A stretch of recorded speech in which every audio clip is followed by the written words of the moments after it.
Hello friends, मैं संदीप और आप देख रहे हैं एसपीजी गांव से शहर तक। आइए हम दिखाते हैं आज की सबसे बड़ी खबरें। आज हमें मिलना चाहे, मैं उनको बुलाया, उनकी पेरेंट्स भी आए थे, उनको भी मिला, मैंने उनके पक्ष को भी सुना। सरकार प्रतिबद्ध है, सारे विद्यार्थियों के मन में ये निश्चित होनी चाहिए कि पारदर्शी प्रक्रिया अपनाई जाएगी। एक फार्मूला को यूज करते हुए ग्रेस मार्क दिया गया, उसमें भी कुछ आपत्ति आई, उसको भी सुधारा गया। उनको पुनः परीक्षा देने की अनुमति सुप्रीम कोर्ट ने कल ही दे दिया है। सुप्रीम कोर्ट की संज्ञान में है। सुप्रीम कोर्ट भी भारत सरकार को पक्ष किया है, एनटीए को भी पक्ष किया है। जितने सारे जानकारी हमारे पास रहेगी तब तक हम पारदर्शी तरीके से आदरणीय कोर्ट के सामने रखेंगे। मैं कुछ विद्यार्थी आज हमें मिलना चाहे, मैं उनको बुलाया, उनकी पेरेंट्स भी आए थे, उनको भी मिला, मैंने उनके पक्ष को भी सुना, मैं उनको आश्वस्त किया। सरकार प्रतिबद्ध है, सारे विद्यार्थियों के मन में ये निश्चित होनी चाहिए कि पारदर्शी प्रक्रिया अपनाई जाएगी। 24 लाख विद्यार्थी एप्लीकेंट थे, 23,33,000 विद्यार्थी परीक्षा दिए हैं।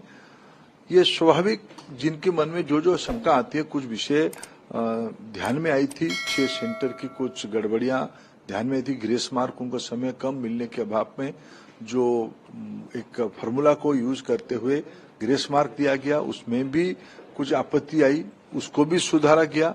उनको पुनः परीक्षा देने की अनुमति सुप्रीम कोर्ट ने कल ही दे दिया है। उनको सूचित कर दिया गया, जो परीक्षा देना चाहते हैं वहां के परीक्षा भी दे सकते हैं। और एक दो जगह की कुछ अखबारों में और कुछ मीडिया में ध्यान में आई गड़बड़ियों का कुछ जानकारी है। ये सारा विषय इन दिनों में नीट को लेके 41 पिटीशन पड़ी है विभिन्न हाई कोर्ट्स में और सुप्रीम कोर्ट में। ये सारा विषय सुप्रीम कोर्ट की संज्ञान में है। सुप्रीम कोर्ट भी भारत सरकार को पक्ष किया है, एनटीए को भी पक्ष किया है। जितने सारे जानकारी हमारे पास रहेगी तब तक हम पारदर्शी तरीके से आदरणीय कोर्ट के सामने रखेंगे। और कोर्ट की फैसला, हम जैसे कल एक समाधान निकला कि नहीं, इस प्रकार के लोगों को रीटेस्ट का अनुमति दे दिया जाए, कोर्ट जैसे कहेगा वैसे किया जाएगा।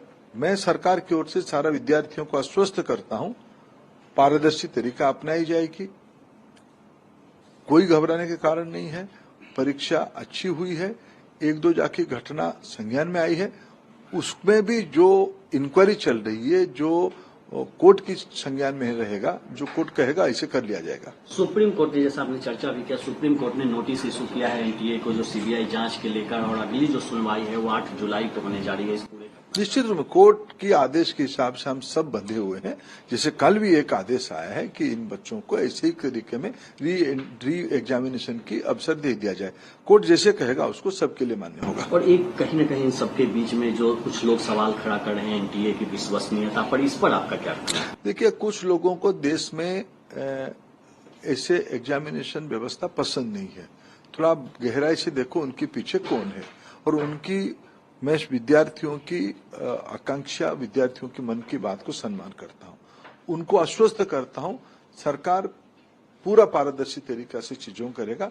बाकी राजनीतिक कारण से जो कुछ बोल रहे हैं उनको बोलने दीजिए। और आखिरी सवाल सर, कांग्रेस पार्टी जिस तरह से इस पर सामने आई है और आरोप लगा रही है कि इसमें गड़बड़ हुआ है, उस पेपर लीक हुआ, सरकार की विश्वसनीयता पर और पूरे एग्जामिनेशन प्रोसेस पर सवाल खड़ा कर रही है। देखिए, कांग्रेस पार्टी इस देश में भ्रम फैलाने के लिए जिम्मेवारी ले लिया है।